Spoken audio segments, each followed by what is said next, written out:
ഇന്ന് നമ്മൾ കാണാൻ പോകുന്നത് 2019 റിലീസ് ചെയ്ത ഒരു ഹോങ്കോങ് മലേഷ്യൻ ഹൊറർ മൂവിയാണ്. ചിത്രത്തിന്റെ പേര് വാക്ക് വിത്ത് മീ.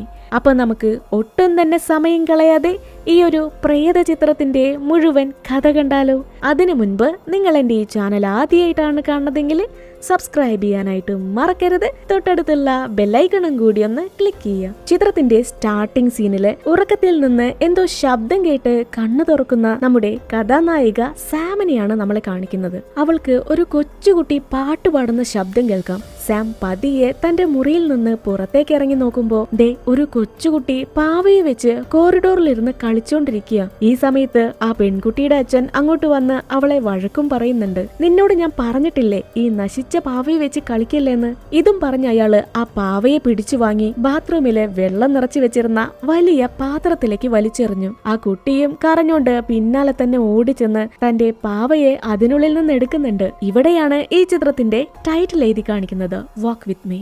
ചിത്രത്തിന്റെ തുടക്കത്തിൽ കാണിച്ചതൊക്കെ ശരിക്കും സാമിന്റെ കുട്ടിക്കാലത്ത് സംഭവിച്ച കാര്യങ്ങളാണ്. സാം ആ പാവയുമായിട്ട് കളിക്കുന്നത് അവളുടെ പാരന്റ്സിന് തീരെ ഇഷ്ടമല്ലായിരുന്നു. എപ്പോഴും വഴക്ക് പറയും. സാമിന്റെ പാരന്റ്സ് ഒരുപാട് തവണ ആ പാവയെ കൊണ്ടുകളയാനായിട്ട് ശ്രമിച്ചിട്ടുണ്ടെങ്കിലും എങ്ങനെയെങ്കിലുമൊക്കെ കറങ്ങി തിരിഞ്ഞ അവസാനം അതേ പാവ സാമിന്റെ കയ്യിലെത്തും. അവൾ വിശ്വസിക്കുന്നത് ആ പാവയ്ക്കുള്ളില് തന്റെ മരിച്ചുപോയ സഹോദരന്റെ പ്രേതാത്മാവുണ്ടെന്നാണ്. ഇപ്പോ സാമും അമ്മയും അന്നത്തെ ജോലിയൊക്കെ കഴിഞ്ഞ് അവര് താമസിക്കുന്ന മുറിയിലെത്തി. അവിടെ ഒരുപാട് ഫാമിലി ഒന്നും താമസിക്കുന്നില്ല. കാരണം അധികം സൗകര്യങ്ങളൊന്നുമില്ല. ഒരൊറ്റ മുറി മാത്രമേ ഉള്ളൂ. കോമൺ ബാത്റൂം, എല്ലാവർക്കും കൂടി ഒരു കിച്ചൺ, അങ്ങനെയൊക്കെയാണ്. അവരങ്ങനെ ജോലി കഴിഞ്ഞ് മുറിയിലെത്തുമ്പോ തൊട്ടടുത്ത മുറിക്ക് മുന്നില് ആകെ ആളും ബഹളുമാണ്. കാര്യം എന്താന്ന് വെച്ചാല് അവിടെ താമസിക്കുന്ന ഒരു സ്ത്രീയുടെ ദേഹത്ത് പ്രേതബാധ കൂടി. ഒരു കൊച്ചുകുട്ടിയുടെ പ്രേതം. ഏതാണ്ട് മന്ത്രവാദിയൊക്കെ കൂട്ടിക്കൊണ്ടുവന്ന് എന്തൊക്കെയോ പൂജയും ചടങ്ങുകളൊക്കെ ചെയ്യുന്നുണ്ട്. ഇതൊക്കെ കണ്ട് സാമും അമ്മയും ആകെ അന്തിച്ചു നിൽക്കുക. ചടങ്ങുകളൊക്കെ കഴിഞ്ഞ മന്ത്രവാദി പ്രേതത്തെ ഒരു പാവയിലേക്ക് ആവാഹിച്ച് ആ വീട്ടിലെ കബോർഡിൽ തന്നെ പൂട്ടിവെക്കുന്നുണ്ട്. എന്നിട്ട് ആ മന്ത്രവാദി എല്ലാവരോടും പറയും, തൽക്കാലത്തേക്ക് ഞാൻ ആ പ്രേതത്തെ ഒഴിപ്പിച്ചിട്ടുണ്ട്. എന്നാ അറിയാതെ പോലും ആരും ആ കബോർഡ് തുറന്നേക്കരുത്. മന്ത്രവാദി ഇതും പറഞ്ഞ് അവിടെ നിന്ന് ഇറങ്ങാൻ തുടങ്ങുമ്പോഴാണ് താഴെ ഒരു പാവ കിടക്കുന്നത് കാണുന്നത്. ഉടനെ തന്നെ സാമിന്റെ അമ്മ മുന്നോട്ട് വന്നിട്ട് പറയും, അത് എന്റെ മകന്റെയാണ്. ഇതെങ്ങനെ ഇവിടെ വന്നു അറിയില്ല എന്ന് പറഞ്ഞ് ആ സ്ത്രീ പാവയെ വാങ്ങി. വീട്ടിലെത്തിയ സാമിന്റെ അമ്മയാണെങ്കില് ആ പാവയെ കൊണ്ടുവന്ന് പൂജാമുറിയിൽ വെച്ച് തീരിയൊക്കെ കത്തിച്ച് പ്രാർത്ഥിക്കുന്നുണ്ട്. ആ സ്ത്രീ തന്റെ മരിച്ചുപോയ മകനോട് സംസാരിക്കുക. അമ്മ മോനെ, ഇതിനും നല്ലൊരു കളിപ്പാട്ടം വാങ്ങി തരാട്ടോ. ഇങ്ങനെയൊക്കെ ആ സ്ത്രീ തനിച്ചിരുന്ന് സംസാരിക്കുകയാണ്. ഈ സമയത്താണ് സാമിന്റെ അച്ഛൻ വീട്ടിലേക്ക് കയറി വരുന്നത്. പുള്ളിക്കാരൻ പ്രത്യേകിച്ച് ജോലിക്കൊന്നും പോകുന്നില്ല.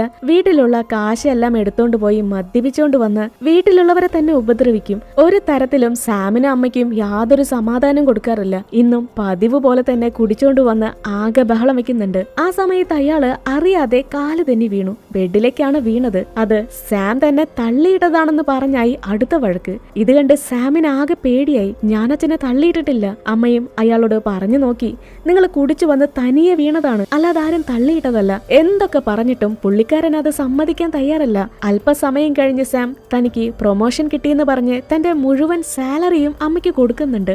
എന്നാ ആ സ്ത്രീ പണം വാങ്ങാൻ തയ്യാറായില്ല. സാം ഒരു വസ്ത്രനിർമ്മാണ ഫാക്ടറിയിലാണ് ജോലി ചെയ്യുന്നത്. ഇപ്പോ അമ്മയാണെങ്കില് ചൂടുവെള്ളത്തിലെ ഉറക്ക ഗുളിക ചേർക്കുന്നുണ്ട് അച്ഛന് കൊടുക്കാനായിട്ട്. സാമിന്റെ അമ്മ ആ ഗുളിക ജോലി ചെയ്യുന്ന ക്ലിനിക്കിൽ നിന്ന് മോഷ്ടിച്ചോണ്ട് വന്നതാണ്. ഇതല്ലാതെ ആ സ്ത്രീക്ക് മറ്റൊരു മാർഗവുമില്ല. എന്നിട്ടും സാം തന്റെ സാലറി മുഴുവൻ കൊടുത്തിട്ടും ആ സ്ത്രീ അത് വാങ്ങാൻ തയ്യാറായില്ല. നീ എന്നെ സന്തോഷിപ്പിക്കാൻ ശ്രമിക്കുകയാണോ? അങ്ങനെയാണെങ്കിൽ എനിക്ക് നീ എന്റെ മകനെ തിരിച്ചതാ, അല്ലാതെ എനിക്ക് നിന്റെ കാശൊന്നും വേണ്ടാന്ന് പറഞ്ഞ് ആ സ്ത്രീ അവിടെ നിന്ന് പോയി. സാമിന് ഒരു സഹോദരൻ കൂടി ഉണ്ടായിരുന്നു. അവൻ എന്താണ് സംഭവിച്ചെന്ന് അതിപ്പോ നമ്മളോട് പറയുന്നില്ല. മുന്നോട്ട് പോകുമ്പോ മനസ്സിലാവും. അന്ന് രാത്രി നായിക കുളിച്ച് ഫ്രഷായി കണ്ണാടിയിലേക്ക് നോക്കി നിൽക്കുമ്പോ സാമിനെ തന്റെ പിന്നിലായി എന്തോ ഒരു രൂപത്തെ കാണാം. അതെന്താണെന്ന് വ്യക്തമല്ല. ഭയന്നു പോയ സാം തിരിഞ്ഞു നോക്കിയെങ്കിലും അവിടെ ആരും തന്നെ ഉണ്ടായിരുന്നില്ല. എന്നാ അവിടെ വെള്ളം നിറച്ചു വെച്ചിരുന്ന പാത്രത്തിൽ നിന്ന് എന്തൊക്കെയോ ശബ്ദങ്ങൾ കേൾക്കാം.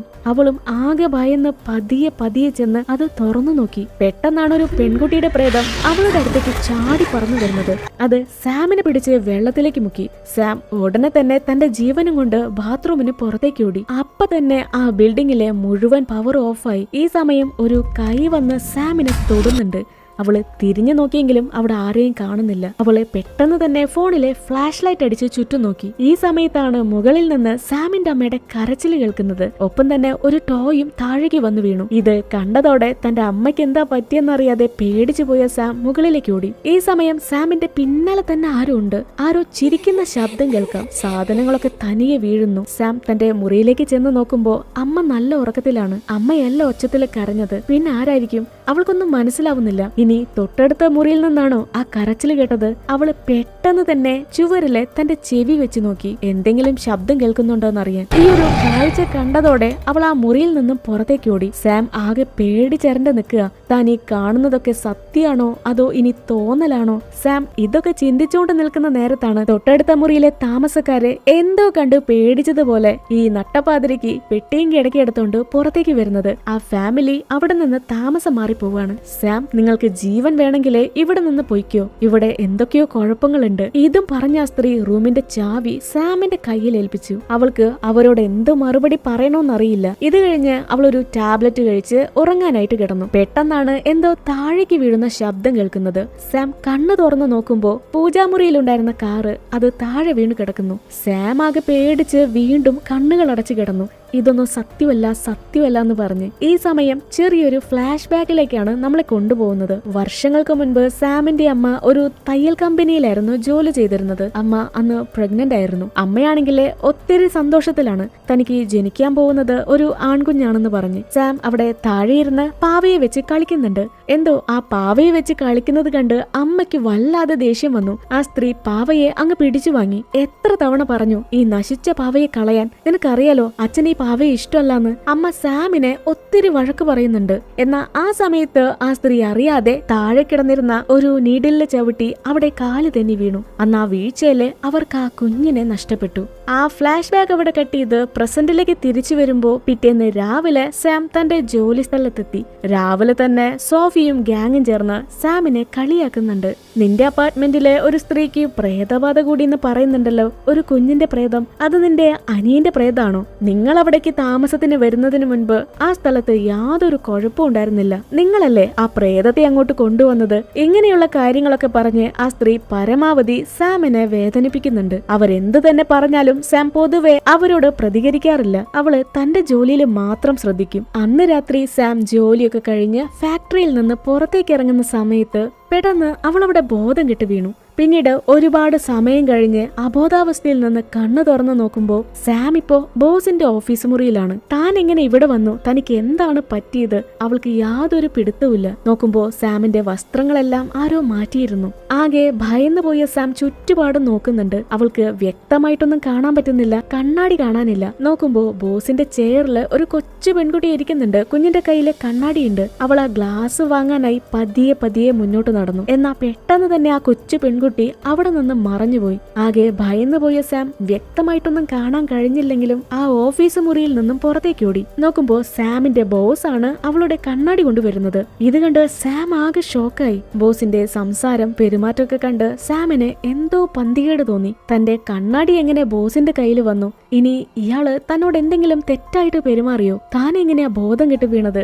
അവൾക്ക് യാതൊരു പിടുത്തവുമില്ല. അവള് ഒന്നും തന്നെ മിണ്ടാനാവാതെ വീട്ടിലേക്ക് പോവാനായി ബാഗ് എടുക്കാൻ ചെല്ലുമ്പോ ബോസിന്റെ മകള് സാമിന്റെ പാവയെ വെച്ച് കളിച്ചോണ്ടിരിക്കുക. ആ പാവയെ കണ്ട് സാം ഒന്ന് ഷോക്കായി. നിനക്കിത് എവിടുന്ന കിട്ടിയത്? അവൾ ആ പാവയെ പിടിച്ചു വാങ്ങി. അതിനാ പെൺകുട്ടി പറയുന്നത്, എനിക്ക് ആ പാവയെ കിട്ടിയത് ആന്റിയുടെ ബാഗിൽ നിന്നാണ്. എനിക്ക് ആ പാവയെ തന്നില്ലെങ്കിൽ ആന്റി ഇപ്പോ അച്ഛന്റെ ഓഫീസിലുണ്ടായിരുന്ന കാര്യം ഞാൻ എല്ലാവരോടും പറയും. ആ കുഞ്ഞവളെ ബ്ലാക്ക്മെയിൽ ചെയ്യുക. അവള് എന്ത് ചെയ്യണോന്നറിയാതെ പകച്ചു നിൽക്കുന്ന നേരത്താണ് ബോസിന്റെ വൈഫും കസിനും അങ്ങോട്ട് വരുന്നത്. പെട്ടെന്ന് തന്നെ അവൾ ആ പാവയെ വാങ്ങി ഫാക്ടറിക്ക് പുറത്തേക്ക് ഇറങ്ങി. പുറത്തെ ശക്തിയായിട്ട് മഴ പെയ്യുന്നുണ്ട്. ആകെ തകർന്നൊരവസ്ഥയില് സാം ആ മഴയിലേക്ക് ഇറങ്ങി നടന്നു. തന്റെ കയ്യിലിരുന്ന പാവയോട് അവൾ തന്റെ സങ്കടം പറയുന്നുണ്ട്. ഡോഡോ, നീ എന്റെ ബോസിനെ അങ്ങ് കൊന്നേക്ക്. ഞാൻ കണ്ണു തുറക്കുമ്പോ ബോസിന്റെ ഓഫീസിലായിരുന്നു. താൻ എങ്ങനെ അവിടെ എത്തിയത് സാമിനെ ആരോ ഫിസിക്കലി അബ്യൂസ് ചെയ്തിട്ടുണ്ട്. അതാരാന്ന് അവൾക്ക് അറിയില്ല. കാരണം ആ സമയത്ത് അവൾക്ക് ബോധം ഉണ്ടായിരുന്നില്ല. എന്നാ കണ്ണാടി ഉണ്ടായിരുന്നത് ബോസിന്റെ കയ്യിലാണ്. അവൾ ആ പാവയോട് സംസാരിച്ച്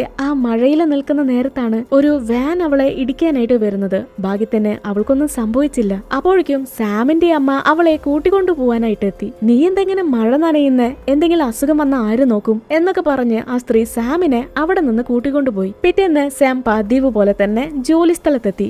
അവളെ സ്ഥിരമായിട്ട് ബുള്ളി ചെയ്യുന്ന സ്ത്രീ സാമിനെ കളിയാക്കിക്കൊണ്ടിരിക്കുക. ഇന്നലെ വൈകിട്ട് നീ ബോസിന്റെ ഓഫീസിനകത്ത് എന്ത് ചെയ്യായിരുന്നു? അപ്പോ അങ്ങനെയൊക്കെയാണ് കാര്യങ്ങളെന്നൊക്കെ പറഞ്ഞ് സോഫി അവളോട് വളരെ മോശമായിട്ട് സംസാരിക്കുന്നുണ്ട്. എന്നാ ഇത്തവണ സാം ആ സ്ത്രീ പറയുന്നതൊന്നും കേട്ടു നിൽക്കാൻ തയ്യാറായില്ല. തിരിച്ച് പ്രതികരിക്കുന്നുണ്ട്. ഇനി ഒരക്ഷരം നിങ്ങൾ എന്നെ പറ്റി മിണ്ടിക്കഴിഞ്ഞ നിങ്ങളുടെ ഈ വൃത്തികെട്ട ഞാൻ അതുപോലെ തന്നെ തുന്നിക്കെട്ടും. ഇതും പറഞ്ഞ് സാം മുകളിലേക്ക് പോകുന്ന സമയത്താണ് ഫാക്ടറിയിലെ കിച്ചണിൽ നിന്ന് എന്തൊക്കെയോ ശബ്ദം കേൾക്കുന്നത്. അങ്ങോട്ട് ചെന്ന് നോക്കുമ്പോ ബോസിന്റെ മകള് എന്തിനെയോ വീഡിയോ എടുത്ത് രസിച്ചോണ്ടിരിക്കുക. എന്നാ ആ ഒരു കാഴ്ച കണ്ട് സാം ആകെ ഷോക്കായി. ആ പെൺകുട്ടി ഒരു നായ്ക്കുട്ടിയെ ഓവനകത്ത് വെച്ചാണ് ഇങ്ങനെ വീഡിയോ എടുക്കുന്നത്. അവൾ ഉടനെ തന്നെ ഡോഗിനെ പുറത്തെടുത്തു. ഭാഗ്യത്തിന് അതിനൊന്നും പറ്റിയിട്ടില്ല. അങ്ങനെ അന്നത്തെ ജോലി കഴിഞ്ഞതും സാം തന്റെ കളഞ്ഞുപോയ പാവയെ തെരഞ്ഞിറങ്ങി.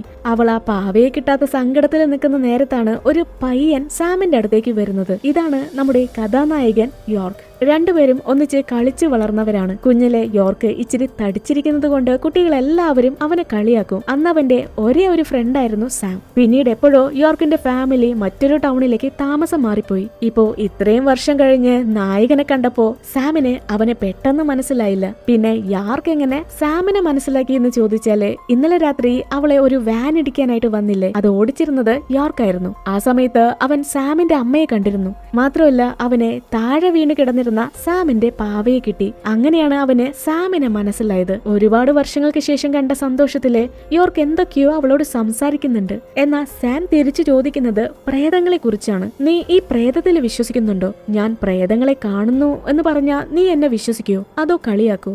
അവനാണെങ്കില് ഈ ഭൂതത്തിലും പ്രേതത്തിലൊന്നും വിശ്വസിക്കുന്നില്ല.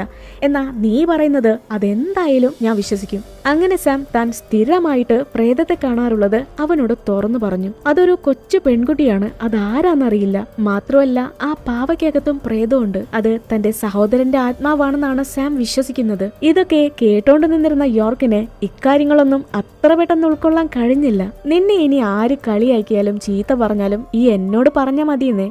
ഞാൻ അവരെ ഇടിച്ച് പപ്പടാക്കിക്കോളാം. കണ്ടില്ലേ, ഞാൻ എന്റെ വണ്ണൊക്കെ കുറച്ചു, മസിലൊക്കെ വന്നു എന്നൊക്കെ പറഞ്ഞ് പുള്ളിക്കാരൻ ഒത്തിരി സന്തോഷത്തിലാണ് സാമിനോട് സംസാരിക്കുന്നത്. തുടർന്ന് അവര് രണ്ടുപേരും സാമിന്റെ അമ്മയെ കാണാനായിട്ട് ക്ലിനിക്കിലേക്ക് ചെല്ലുമ്പോൾ കാണുന്നത് അവിടുത്തെ സ്റ്റാഫ് അമ്മയെ പിടിച്ച് പുറത്താക്കുന്നതാണ്. സംഭവം എന്താന്ന് വെച്ചാല് ക്ലിനിക്കിൽ നിന്ന് ഉറക്കഗുളിക മോഷ്ടിക്കുന്ന കാര്യം ഡോക്ടർ കൈയോടെ പിടിച്ചു. ആ സ്ത്രീയുടെ ജോലി പോയി. അന്ന് രാത്രി അമ്മയും മകളും അത്താഴം കഴിക്കുന്നു. രണ്ടുപേരും നല്ല സങ്കടത്തിലാണ്. അമ്മയുടെ ജോലി പോയില്ലേ. അപ്പോ സാം പറയും എത്രയും പെട്ടെന്ന് തൊട്ടടുത്ത മുറിയിലെ ഒരു താമസക്കാരെ കൊണ്ടുവരണം, അല്ലെങ്കിൽ ആ മുറിയുടെ വാടക കൂടി നമ്മൾ കൊടുക്കേണ്ടി വരും. അതല്ല താമസക്കാരെ കിട്ടിയില്ലെങ്കില് പിന്നെ ഇതിന്റെ ഓണർ അവരെ പിടിച്ച് പുറത്താക്കും. കാരണം സാമിന്റെ ഫാമിലി ഇവിടെ താമസത്തിന് വന്നതിന് ശേഷമാണ് ഇവിടെ പ്രേതശല്യം തുടങ്ങിയതെന്നാണ് ആളുകൾ പറയുന്നത്.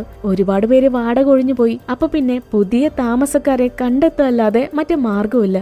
ഇവരങ്ങനെ സംസാരിച്ചുകൊണ്ടിരിക്കുന്ന നേരത്താണ് സാമിനെ തന്റെ മുറിയിൽ നിന്ന് എന്തൊക്കെയോ ശബ്ദങ്ങൾ കേൾക്കുന്നത്. അവൾ ഓടിച്ചെന്ന് നോക്കുമ്പോ അത് അച്ഛനാണ്. സാമിന്റെ ബാഗിലെ പണം തെരഞ്ഞോണ്ടിരിക്കുക. എന്നാ സാം ആവട്ടെ പണമല്ല ആദ്യം നോക്കിയത്, എന്റെ പാവ എവിടെ? അതിന് അയാൾ പറയും ആ ശപിക്കപ്പെട്ട സാധനം ഞാൻ കടലിലേക്ക് വലിച്ചെറിഞ്ഞു, ഇനി അത് തിരിച്ചു വരില്ല. അച്ഛന്റെ ഈ ഭ്രാന്തി പിടിച്ച പെരുമാറ്റം കണ്ട് സാമിന് ആകെ പേടി തോന്നി. പിന്നെ മദ്യം വാങ്ങാൻ പണം തരാൻ പറഞ്ഞ് അയാള് സാമിന്റെ കഴുത്ത് പിടിച്ച് ഞെരിക്കുക. അവളും വേറെ വഴിയില്ലാതെ തന്റെ കയ്യിലെ ATM കാർഡ് അയാൾക്ക് കൊടുത്തു. ഇതൊക്കെ കണ്ടുകൊണ്ട് വന്ന അമ്മയ്ക്കാണെങ്കിൽ തന്റെ സങ്കടം സഹിക്കാൻ കഴിഞ്ഞില്ല.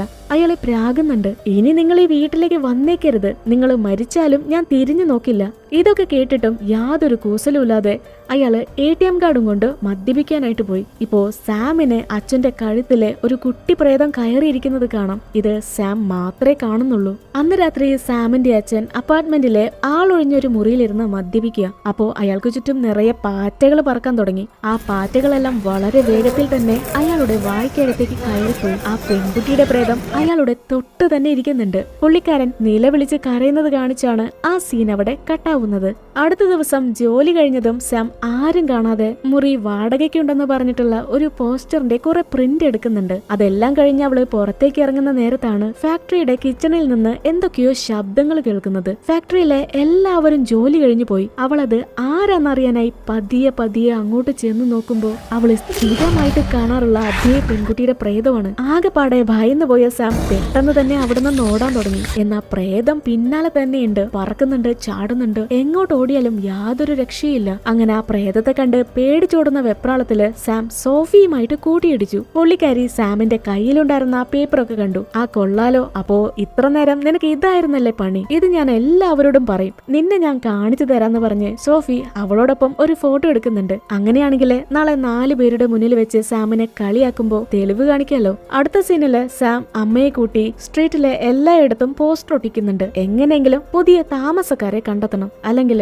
ഉള്ള കിടപ്പാടം കൂടി പോവും. ഇനി എന്ത് ചെയ്യണോന്നറിയാതെ നിൽക്കുന്ന നേരത്താണ് യോർക്ക് നമ്മുടെ സാമിനെ കാണുന്നത്. അവനും താമസിക്കാനായി ഒരു മുറി തിരയുന്നുണ്ടായിരുന്നു. പിറ്റേന്ന് തന്നെ യോർക്ക് സാമിന്റെ തൊട്ടടുത്തുള്ള പ്രേതബാധയുള്ള മുറിയിലേക്ക് താമസം മാറി. ആ മുറിയിലുള്ള കബോർഡിലാണ് പ്രേതത്തെ അടച്ചു വെച്ചിരിക്കുന്നത്. എന്തായാലും യോർക്കിന് മുറി ഇഷ്ടമായി.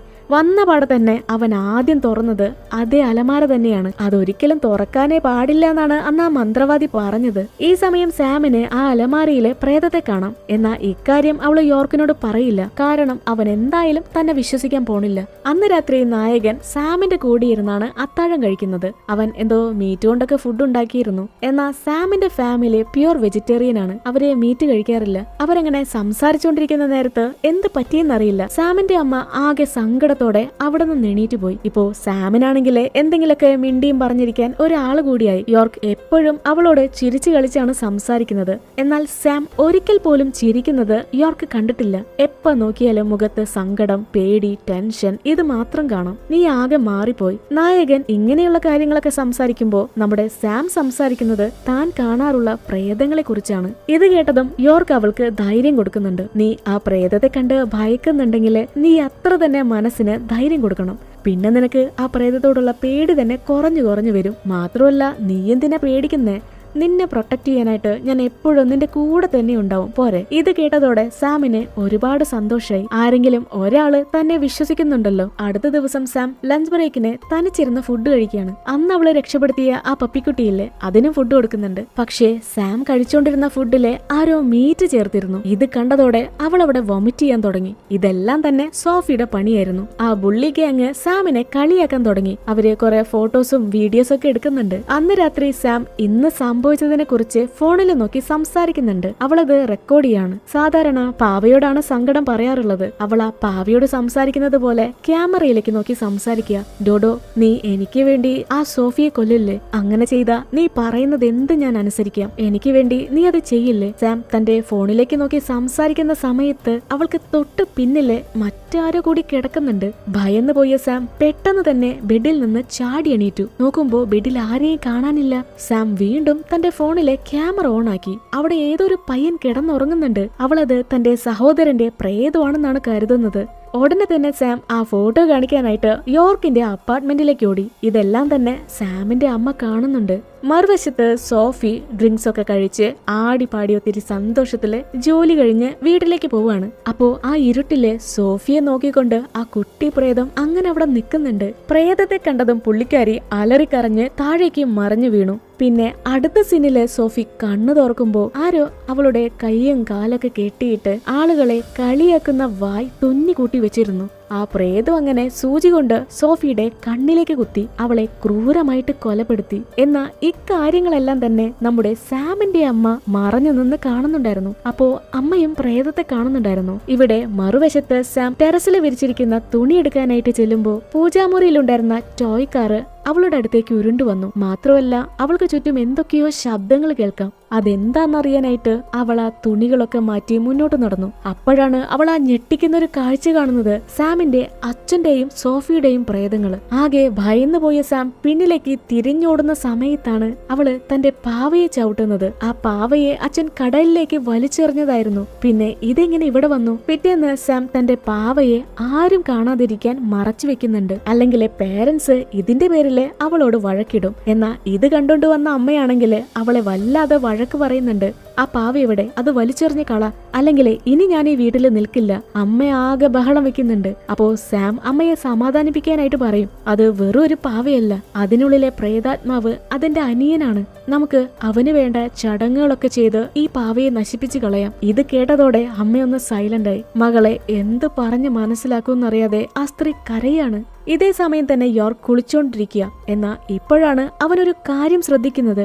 വെള്ളത്തിന് എന്തോ വ്യത്യാസമുണ്ട്. വെള്ളത്തിലെ നിറയെ ചത്ത പാറ്റകളെ കാണാം. ബാത്റൂമിലെ വെള്ളത്തിലെ നിറച്ചും പാറ്റകളാണ്. അവനത് എന്താണെന്നറിയാനായിട്ട് മുകളിലേക്ക് ചെന്ന് ടാങ്ക് തുറന്നു നോക്കി. ഈ ഒരു കാഴ്ച അവനെ കൊണ്ട് വിശ്വസിക്കാനേ കഴിഞ്ഞില്ല. നമ്മുടെ സാമിന്റെ അച്ഛൻ ആ ടാങ്കിനകത്ത് മരിച്ചു കിടക്കുന്നു. ഇതോടെ പോലീസ് സംഭവ സ്ഥലത്തെത്തി. ആ ബോഡി അവിടെ നിന്ന് കൊണ്ടുപോയി. ഇതൊക്കെ കണ്ടോണ്ട് നിന്നിരുന്ന അമ്മയുടെ മുഖത്ത് ഒട്ടും തന്നെ സങ്കടം ഉണ്ടായിരുന്നില്ല. യോർക്ക് ആകെ പേടിച്ചറിഞ്ഞ് നിൽക്കുന്നുണ്ട്. എന്നാൽ സാം തന്റെ അപ്പാർട്ട്മെന്റിലേക്ക് നോക്കുമ്പോ താൻ കുറച്ചു മുൻപ് ഒളിച്ചു വെച്ചിരുന്ന പാവ ഇതെല്ലാം നോക്കിക്കൊണ്ടിരിക്കുന്നത് പോലെ ജനാലക്കരികിൽ ഇരിക്കുന്നുണ്ട്. അടുത്ത ദിവസം സാമിന്റെ അമ്മ ആ പാവയെ വീട് മുഴുവനും തെരയാൻ തുടങ്ങി, അത് എവിടെയെങ്കിലും കൊണ്ട് കളയാനായിട്ട്.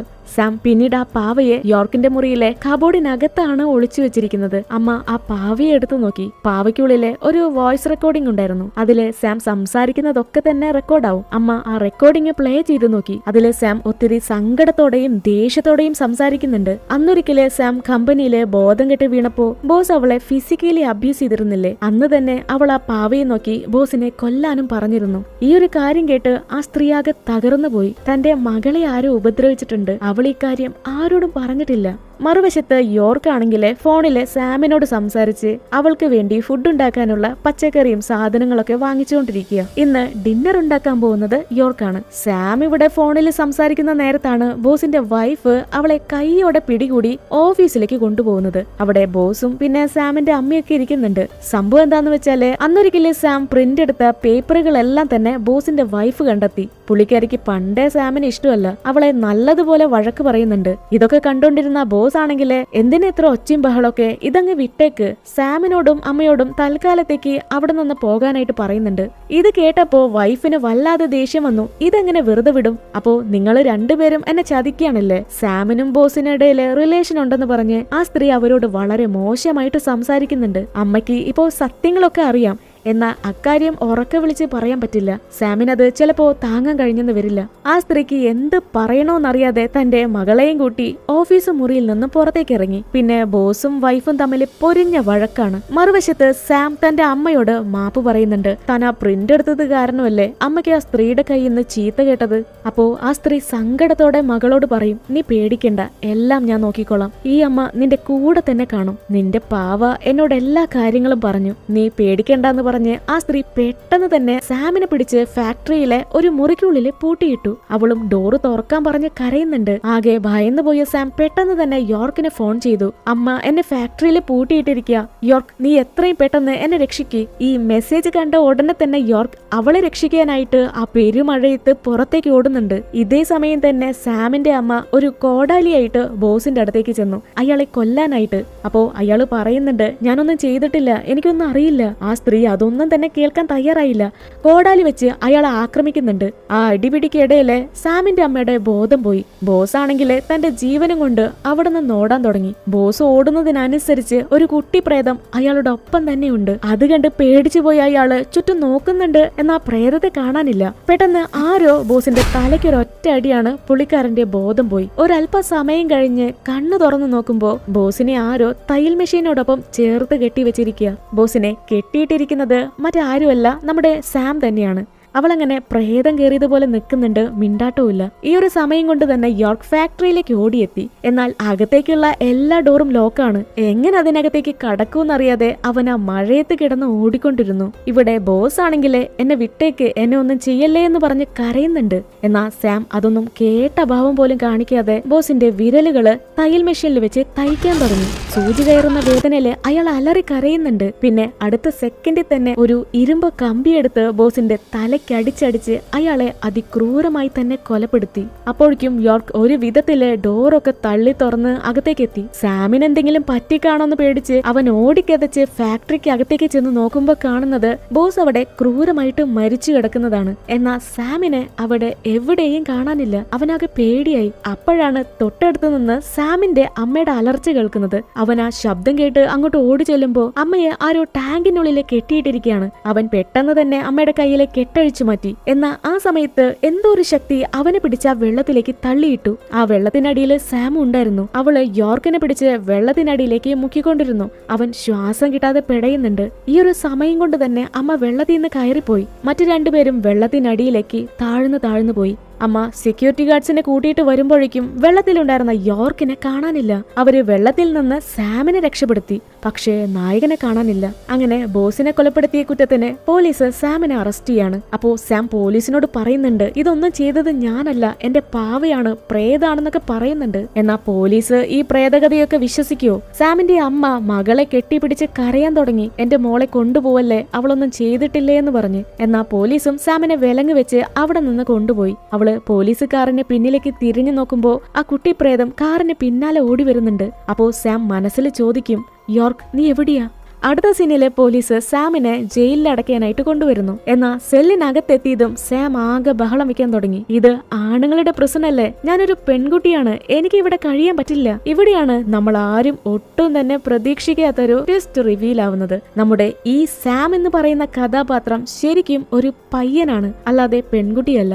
അവന്റെ യഥാർത്ഥ പേര് സാം യോർക്ക് എന്നാണ്. സാം എന്ന പെൺകുട്ടി നായകന്റെ ഇമാജിനറി ഫ്രണ്ടാണ്. മാത്രമല്ല ഇത്രയും ആളുകളെ കൊലപ്പെടുത്തിയത് ആ പ്രേതവുമല്ല പാവകുട്ടിയുമല്ല, അതും നമ്മുടെ നായകൻ തന്നെയാണ്. സാമും ആ പ്രേതവും എല്ലാം യോർക്കിന്റെ ഇമാജിനേഷൻ മാത്രമാണ്. നമ്മുടെ യോർക്ക് ചെറുപ്പം മുതലേ അച്ഛന്റെ ക്രൂരതകളെ സഹിച്ചാണ് വളർന്നത്. പിന്നെ കുട്ടികളുടെ കളിയാക്കലും ഒറ്റപ്പെടുത്തലും.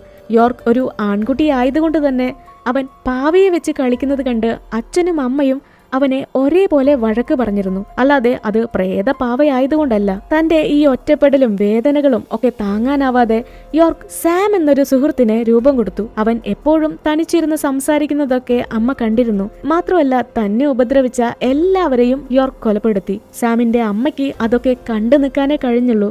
മകനെ അതിൽ നിന്ന് തടയാൻ കഴിഞ്ഞില്ല. സാമിനെ ഉറക്കിക്കെടുത്താനാണ് ആ സ്ത്രീ പലപ്പോഴായിട്ട് ക്ലിനിക്കിൽ നിന്ന് ഉറക്ക ഗുളികകൾ മോഷ്ടിച്ചിരുന്നത്. അല്ലാതെ അത് അച്ഛന് കൊടുക്കാനായിരുന്നില്ല. ചിത്രത്തിന്റെ അവസാനം മറ്റൊരു സത്യം കൂടി റിവീൽ ചെയ്യുന്നുണ്ട്. യോർക്ക് കരുതിയത് തന്നെ ഫിസിക്കലി അബ്യൂസ് ചെയ്തത് അത് ബോസ് ആണെന്നാണ്. എന്നാൽ അത് സത്യമല്ല. ഫാക്ടറിയിലെ യോർക്ക് ബോധം കെട്ട് വീണു. അപ്പോൾ അവിടുത്തെ സ്റ്റാഫ് എല്ലാവരും ചേർന്ന് യോർക്കിനെ എടുത്തോണ്ട് പോയി ബോസിന്റെ ഓഫീസിൽ കിടത്തി. ബോസും അവൻ ഓക്കെ ആണെന്ന് ചെക്ക് ചെയ്തിട്ട് അവിടെ നിന്ന് പോയി. എന്നാ ബോസിന്റെ ഒരു കസിനില്ലേ, അയാൾ അന്ന് ആരും കാണാതെ ആ ക്യാബിനകത്തേക്ക് കയറി യോർക്കിനെ ഉപദ്രവിച്ചത്. അല്ലാതെ ബോസ് ആയിരുന്നില്ല. ഇതറിയാതെയാണ് യോർക്ക് ബോസിനെ കൊലപ്പെടുത്തിയത്. ആ ഒരു കുറ്റബോധത്തിലെ ജയിലിൽ കഴിഞ്ഞിരുന്ന യോർക്ക് തന്റെ കൈ മുറിച്ച് സൂയിസൈഡ് ചെയ്യാണ്. ഈ ഒരു സീനോടെയാണ് വാക്ക് വിത്ത് മീ എന്ന ഈ ഒരു മലേഷ്യൻ ഹൊറർ മൂവി അവസാനിക്കുന്നത്. അപ്പോൾ ഇന്നത്തെ എൻ്റെ ഈ വീഡിയോ ഇഷ്ടപ്പെട്ടെങ്കിൽ ലൈക്ക് ചെയ്യാനായിട്ട് മറക്കരുത്. സബ്സ്ക്രൈബ് ചെയ്യാത്തവരുണ്ടെങ്കിൽ മറക്കാതെ സബ്സ്ക്രൈബ് ചെയ്യുക. താങ്ക്